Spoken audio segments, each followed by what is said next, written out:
तो दोस्तों MHCU यानी mad dog horror comedy universe की 5वीं फिल्म थामा रिलीज हो चुकी है। इस फ्रेंचाइजी की हर मूवी इंडियन फोकलोर यानी भारतीय पौराणिक कथा पर आधारित है, जिन्हें हॉरर और कॉमेडी के साथ मिलाकर बढ़िया तरीके से पेश किया जाता है। और अब इस लेटेस्ट मूवी में वैम्पायर जैसे इंटरेस्टिंग टॉपिक को एक्सप्लोर किया गया है। इसके अलावा ये फिल्म पिछले सभी पार्ट से भी अच्छी तरह कनेक्टेड है। तो अगर आप इस मूवी को पूरी तरह समझना चाहते हैं तो ये वीडियो देखते रहिए। आज मैं थामा फिल्म को शॉर्ट में एक्सप्लेन करूंगा, तो चलिए शुरू करते हैं।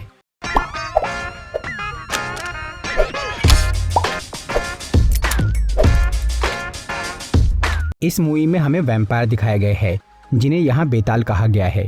वैसे तो रियल लाइफ में बेताल एक अलग तरह की भूतिया प्रजाति है, लेकिन इस फिल्म में बेताल को वैम्पायर की तरह दिखाया गया है और उनकी बैक स्टोरी इंडियन माइथोलॉजी से जुड़ी है, जिसे थोड़ा सा बदला गया है। बात तब की है जब माँ काली और रक्तबीज की लड़ाई हुई थी। रक्तबीज एक ऐसा राक्षस था जिसका खून जब जमीन पे गिरता था तो उससे एक नया रक्तबीज पैदा हो जाता था। तो असली घटना में तो काली माँ ने रक्तबीज का खून पीकर उसे मार दिया था, लेकिन मूवी में ऐसा बताया गया है कि काली माँ ने उस राक्षस को मारने के लिए बेताल नाम के प्राणी बनाए जो कि खून पीते थे। वो बेताल इंसान की तरह ही दिखते थे, मगर वो बहुत ताकतवर और अमर थे। तो उस जंग में उन बेताल ने काली माँ का साथ दिया और रक्तबीज का खून पीकर उन्हें मार दिया। फिर लड़ाई के बाद उन बेतालों को एक नया काम सौंपा गया कि वो बुरे इंसानों का खून पिए और अच्छे लोगों की रक्षा करे। पर एक बेताल जब भी किसी इंसान का खून पीता है तो उससे वो इंसान की धड़कनें रुक जाती है और वो भी एक वैम्पायर बन जाता है। इस तरह से माँ काली के बनाए हुए वो थोड़े से बेताल वक्त के साथ काफी बढ़ गए और उन्होंने जिस भी बुरे इंसान को काटा वो भी एक बेताल बन के धरती की रक्षा करने लग गया। ये सिलसिला बहुत साल तक चला, लेकिन फिर 1947 में जब भारत आज़ाद हुआ तो यहाँ कई लोग आपस में लड़ने और मरने लगे। मतलब अब अच्छे और बुरे का फर्क मिट चुका था, जिसे देखकर सभी बेताल हैरान हो गए। इसीलिए उन्होंने एक नियम बनाया कि अब से वो इंसानों का खून नहीं पिएंगे, क्योंकि वो बहुत ही जहरीला होता है। लेकिन उनमें से सबसे पुराना वैम्पायर यक्षासन, जो कि सभी बेताल का लीडर यानी थामा था, उसने ये नियम मानने से इनकार कर दिया और वो इंसानों का खून पीता रहा। यक्षासन बहुत ताकतवर था और अब उसे घमंड आ गया था, इसीलिए वो अपनी एक फौज बनाकर दुनिया पर राज करना चाह रहा था।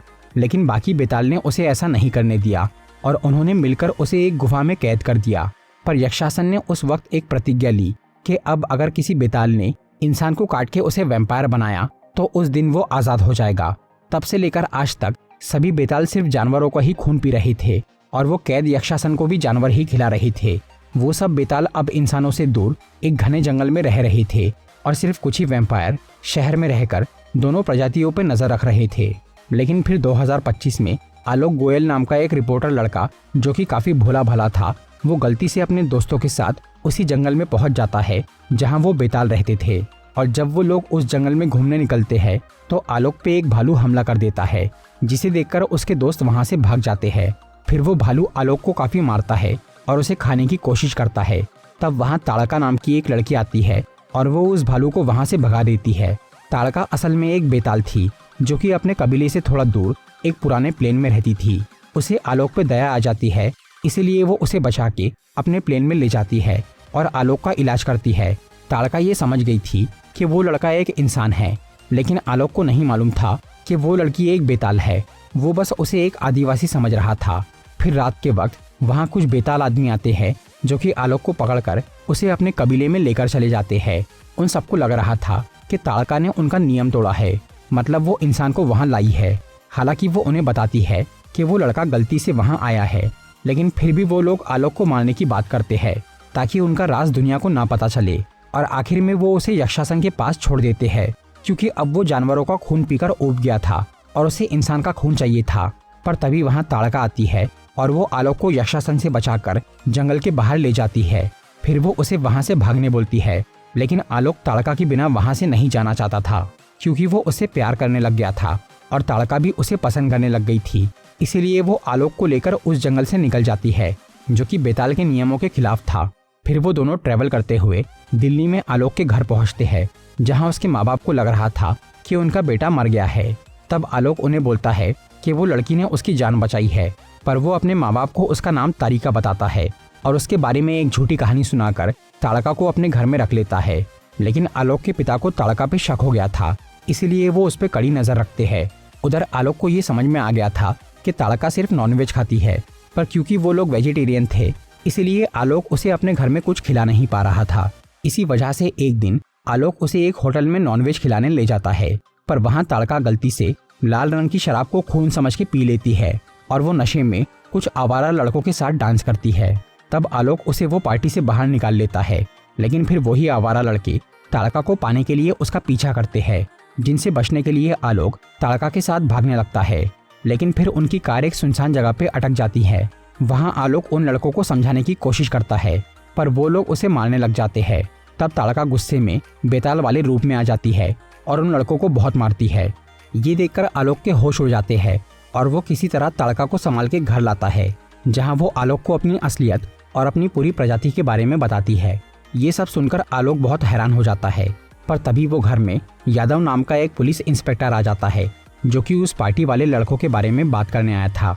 फिर वो इंस्पेक्टर ताड़का को अकेले में पूछताछ करने ले जाता है और वहाँ वो एक ऐसा मंत्र पढ़ता है जिससे सभी बेताल अपने असली रूप में आ जाते हैं, क्योंकि यादव खुद भी एक बेताल था और वो उन लड़कों के हाल देखकर ये समझ गया था कि शहर में कोई नया वैम्पायर आया है।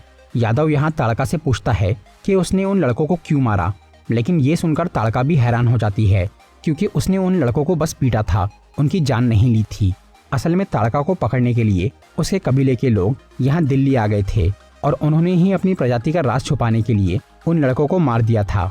फिर इंस्पेक्टर यादव ताड़का को बोलता है कि वो कई साल से शहर में रह रहा है और उसने इंसान और बेताल के बीच में संतुलन बना के रखा है, पर ताड़का आलोक के प्यार में बहकर उस संतुलन को बिगाड़ रही थी। इसीलिए वो इंस्पेक्टर उसे वापस अपने जंगल लौटने बोलता है। तब ताड़का ना चाहते हुए भी वहाँ से जाने लगती है और आलोक उसे रोकने के लिए अपनी कार से उसकी बस का पीछा करता है, लेकिन तभी अचानक उसका एक्सीडेंट हो जाता है और आलोक बुरी तरह घायल होकर मर जाता है। पर ताड़का उसे खोना नहीं चाहती थी और वो आलोक को वापस लाने के लिए अपने कबीले का सबसे बड़ा नियम तोड़ देती है, मतलब वो आलोक को काट लेती है ताकि वो एक बेताल बनकर दोबारा जिंदा हो जाए। लेकिन ताड़का के काटने के बाद भी आलोक को तुरंत होश नहीं आता, इसीलिए वो उसे एक हॉस्पिटल में ले जाती है। वहाँ डॉक्टर्स आलोक को मरा हुआ घोषित कर देते हैं, लेकिन फिर आलोक अचानक ठीक हो जाता है और वो हॉस्पिटल के ब्लड बैंक में जाकर खून पीना शुरू कर देता है। ये देखकर उसके पिता बेहोश हो जाते हैं, पर बाद में वो इस बात को एक सपना समझ के छोड़ देते हैं। उधर आलोक ताड़का पे गुस्सा करता है कि उसने उसे वैम्पायर बना दिया, लेकिन जब वो उसे अपने प्यार का इजहार करती है तो आलोक अपने इस नए रूप को कबूल कर लेता है। दूसरी तरफ उस जंगल में सभी बेताल और उनके थामा यानी यक्षासन को एक जादुई संकेत मिल जाता है कि किसी वैम्पायर ने उनका रूल तोड़ा है और एक इंसान को काट के बेताल बनाया है। तब यक्षासन ये समझ जाता है कि ये काम ताड़का ने उस लड़के के प्यार में किया है, लेकिन इससे यक्षासन को खुशी हो रही थी क्योंकि नियमों के मुताबिक अब उसे आज़ादी मिलने वाली थी और ताड़का को 100 साल की कैद होने वाली थी। इसलिए वो अपने साथियों को ताड़का की तलाश में शहर भेज देता है। उधर आलोक अब एक बेताल बन चुका था, इसलिए उसके दिल की धड़कनें रुक गई थी और उसके शरीर में कई शक्तियाँ आ गई थी, जिससे वो बहुत तेज, ताकतवर और अमर बन गया था। ताड़का उसे इन पावर्स का यूज करना सिखाती है, लेकिन इसी बीच आलोक के पिता को उसका यह नया रूप दिख जाता है और पूरी सच्चाई पता चल जाती है, जिसकी वजह से वो ताड़का पे बहुत नाराज होते हैं कि उसने उनके बेटे को ऐसा शैतान बना दिया और वो आलोक की इस हालत को एक बीमारी मानकर उसका इलाज करने के पीछे पड़ जाते हैं। और क्योंकि ये काम कोई डॉक्टर नहीं कर सकता था, इसलिए आलोक के पिता उसे एक पैरानॉर्मल एक्सपर्ट यानी भूत भगाने वाले के पास लेकर जाते हैं, जिसका नाम था एल्विस करीम प्रभाकर। इस आदमी को हमने मुंजिया फिल्म में भी देखा था, जो कि हर तरह के रहस्यमय मामलों को सुलझाने में माहिर था। आलोक और उसके पिता जब एल्विस के पास पहुंचते हैं तो वहां पर जनार्दन यानी जना भी मौजूद था, जो कि स्त्री फिल्म का कैरेक्टर है। जना यहाँ अपने कजिन भास्कर यानी भेड़िया के इलाज के लिए आया था, क्योंकि स्त्री 2 मूवी में जब भेड़िया उस सरकटे भूत से लड़ने गया था तो वो उसके हमले से इंसान बन गया था और तब से भास्कर भेड़िया नहीं बन पा रहा था। इस कमजोरी का इलाज करने के लिए एल्विस जना को बोलता है कि भास्कर को एक बेताल का खून पीना पड़ेगा, तभी वो ठीक हो पाएगा। लेकिन एल्विस का ये मानना था कि अब वैम्पायर की नस्ल खत्म हो चुकी है, इसलिए भास्कर का इलाज मुश्किल है। तभी उस जगह पर आलोक और उसके पिता आ जाते हैं, जो कि जना को साइड में करके खुद एल्विस से बात करने लग जाते हैं। आलोक के पिता यहाँ पर अपने बेटे को बेताल से वापस इंसान बनाने की रिक्वेस्ट करते हैं, लेकिन एल्विस उन्हें बोलता है कि ये नामुमकिन है। पर इस बात से उसे भेड़िया की प्रॉब्लम का सॉल्यूशन मिल जाता है और वो जना को बताता है कि आलोक एक वैम्पायर है जिसका खून पीने से भास्कर ठीक हो जाएगा।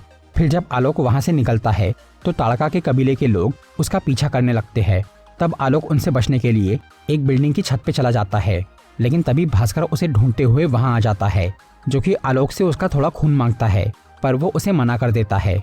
और तब उन दोनों में लड़ाई शुरू हो जाती है, जिसमें आलोक आसानी से जीतने लगता है, लेकिन फिर वो मजाक में अपना एक बूंद खून भास्कर को दे देता है, जिसे पीकर वो भेड़िया बन जाता है और अब वो पहले से कई गुना ज्यादा ताकतवर हो गया था।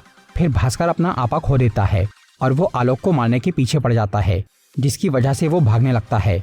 तब ताड़का वहां आती है और वो आलोक को उस जगह से निकाल लेती है, जिसके बाद भास्कर वापस इंसान बन जाता है। उधर ताड़का आलोक को वो पुलिस इंस्पेक्टर यादव के पास ले जाती है, जहां आलोक को पता चलता है कि वो भी एक बेताल है और यादव को भी आलोक का नया रूप दिख जाता है। इससे वो इंस्पेक्टर को काफी बड़ा झटका लगता है, क्योंकि ताड़का ने एक बहुत बड़ा नियम तोड़ दिया था। फिर वहां आलोक यादव को बताता है कि एक भेड़िया उसके पीछे पड़ा है। इस पर वो इंस्पेक्टर बोलता है कि सदियों से वैम्पायर और वेयरवुल्फ यानी बेताल और नर भेड़ियों की आपस में जानलेवा दुश्मनी है, और अगर कोई भेड़िया एक बेताल का खून पी लेता है तो वो 10 गुना ताकतवर बन जाता है। इसी वजह से भास्कर वैसा बन गया था। इंस्पेक्टर यादव का ये कहना था कि अब जब तक वो भेड़िया आलोक का पूरा खून नहीं पी लेगा तब तक वो शांत नहीं होगा। इसलिए अभी आलोक की जान खतरे में थी और उसे बचाने के लिए यादव आलोक और ताड़का को अपने साथियों के पास ले जाता है। उस जगह पे एक पार्टी चालू थी, जिसमें कई सारे वैम्पायर शामिल थे और वो सब बॉटल का खून पी रहे थे। वहाँ वो इंस्पेक्टर आलोक को भी थोड़ा खून पिलाता है, लेकिन वो उसमें नशे की दवाई मिलाकर आलोक को बेहोश कर देता है। फिर उस जगह पर यक्षासन के साथी आते हैं, जो कि यादव के साथ मिलकर ताड़का को बोलते हैं कि उसने नियम तोड़ा है, इसलिए उसे कैद में जाना होगा। तब ताड़का वहां से निकलकर जंगल चली जाती है और जब आलोक को होश आता है तो इंस्पेक्टर यादव उसे बोलता है कि अब वो ताड़का को भूल जाए और कुछ दिन तक अपने घर में ही छुप कर रहे, क्योंकि भेड़िया उसे ढूंढ रहा है। पहले तो आलोक इसके लिए राजी नहीं होता, लेकिन इतने सारे वैम्पायर्स के प्रेशर की वजह से उसे वो बात मानना ही पड़ता है। फिर आलोक अपने घर लौटता है और अपने पिता को सब कुछ बताता है, लेकिन अब उसके पिता का नजरिया बदल चुका था और उन्होंने ताड़का और आलोक को एक्सेप्ट कर लिया था।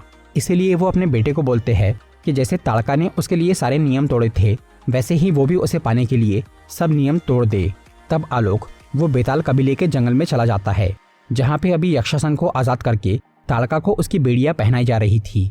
आलोक वहां आकर वो बेड़िया खोलने की कोशिश करता है, लेकिन उसे सिर्फ मंत्रों से ही उतारा जा सकता था। इसलिए आलोक यक्षासन से बात करके ताड़का को छुड़ाने की कोशिश करता है, पर यक्षासन उसकी बात नहीं सुनता और वो अपने कुछ साथियों को आलोक पे हमला करने भेज देता है, लेकिन आलोक उन्हें आसानी से हरा देता है। तब यक्षासन खुद उससे लड़ता है और वो आलोक पे बहुत भारी पड़ता है, पर वहाँ के बेताल पुजारी को ये सब सही नहीं लग रहा था और वो नहीं चाहता था कि यक्षासन के गलत इरादे पूरे हो। इसलिए वो पुजारी मंत्र पढ़ के ताड़का को उन बेड़ियों से आजाद कर देता है ताकि वो आलोक की मदद कर सके, लेकिन यक्षासन उन दोनों को आसानी से संभाल लेता है और वो आखिर में आलोक को काट के उसे मार डालता है। पर तभी अचानक वहाँ मौजूद मंदिर में देवी की मूर्ति से एक शक्ति निकलती है, जो कि आलोक पे गिरती है। उससे वो जिंदा हो जाता है और पहले से काफी ज्यादा ताकतवर बन जाता है। अब आलोक के सीने का दिल भी धड़कने लग गया था, जो कि एक बहुत बड़ा चमत्कार था। बेतालों के पुजारी ने पहले ही ये भविष्यवाणी की थी कि जिस भी वैम्पायर का दिल धड़केगा वो उनका नया लीडर यानी थामा बनेगा। फिर आलोक यक्षासन को बहुत पीटता है और वो आखिर में उसे काट के मारने ही वाला था। तभी ताड़का उसे रोक लेती है और बोलती है कि वो उसके जैसा हैवान न बने। इसीलिए आलोक रुक जाता है और तब यक्षासन को फिर से उन बेड़ियों में कैद करके वही गुफा में डाल दिया जाता है। इसके बाद सभी बेताल आलोक को अपना नया थामा मान लेते हैं और पुजारी ये कहता है कि आलोक अब इंसान और वैम्पायर्स के बीच नया संतुलन कायम करेगा। इसके अगले दिन यक्षासन की गुफा में वो सरकटा भूत आता है, जिसे स्त्री 2 मूवी में स्त्री ने मार के लावे में डुबा दिया था, लेकिन अब वो भूत किसी तरह उस लावे से बाहर निकलकर दोबारा जिंदा हो गया था और वो यहाँ आकर यक्षासन को आजाद कर देता है। बाद में जब आलोक, ताड़का और पुजारी यक्षासन की टूटी हुई बेड़िया देखते हैं तो वो बहुत डर जाते हैं, क्योंकि यक्षासन वहां से निकलकर इंसानों का खून पिएगा और बहुत शक्तिशाली बन जाएगा, जिसे रोकना बहुत मुश्किल काम है। तब वो पुजारी आलोक को बोलता है कि यक्षासन को हराने के लिए उसे उससे भी ज्यादा ताकतवर बनना होगा और इसके लिए उसे भेड़िए का खून पीना होगा। इसीलिए आलोक भास्कर की तलाश शुरू कर देता है, जो कि अभी अपने नए भेड़िया रूप में उसी जंगल के बाहर आ गया था और वो आलोक को मार के उसका पूरा खून पीना चाह रहा था। इसके आगे की कहानी भेड़िया 2 मूवी में दिखाई जाएंगी, जहां आलोक और भास्कर एक दूसरे का खून पीना चाहेंगे। तो दोस्तों, ये था थामा फिल्म का एक्सप्लेनेशन। अगर आपको ये वीडियो अच्छी लगी हो तो इसे लाइक और शेयर ज़रूर करिए। और ऐसी ही इंटरेस्टिंग वीडियोस देखने के लिए सब्सक्राइब कीजिए हमारा चैनल और इस बेल आइकन को दबाइए ताकि आपको हमारी वीडियोस सही टाइम पर मिल सके। I'm walking alone, the streets are empty. The only thing I can see is my own silhouette. I'm getting stronger, step by step. The clock is ticking, but there's no time for me.